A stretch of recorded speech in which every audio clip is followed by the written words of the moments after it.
तो राजा ने कह दिया था सिपाहियों को कि इस लड़के ने कोई लेना, उसने रोकियो मत ना, सीधा आ जाएगा। राजा अपने कमरे में लिए बैठा उस लड़के को, रानी बैठी तो आ जाता आदम, वो पहचान गया कि तो वो फकीर से। कहने लगे ये लड़का तू कहां से लाया, कि आपकी लड़की का हुआ। कि वो सहम जा से कि मेरी लड़की तो मर गई थी। फिर उन्हें सारी कहानी बता दी। तो एकदम राजा ने खड़ा होकर उसको आदर दिया और स्टेज अपने आसन पर बैठा दिया, सिंहासन पर। अर्ज करी कि अगर आप कृपा करो तो इस लड़के ने हम पाल देंगे।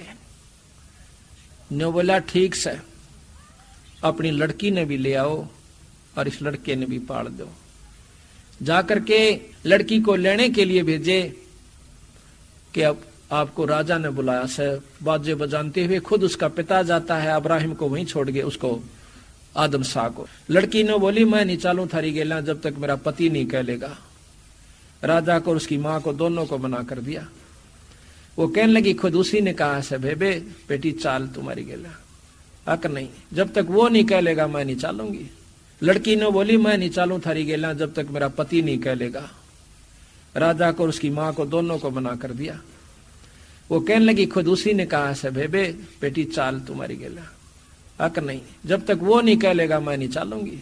लड़की ने बोली मैं नहीं चालू थारी गेला जब तक मेरा पति नहीं कह लेगा। राजा को और उसकी मां को दोनों को मना कर दिया। वो कहने लगी खुद उसी ने कहा से बेबे बेटी चाल तुम्हारी गेला, अक नहीं, जब तक वो नहीं कह लेगा मैं नहीं चालूंगी।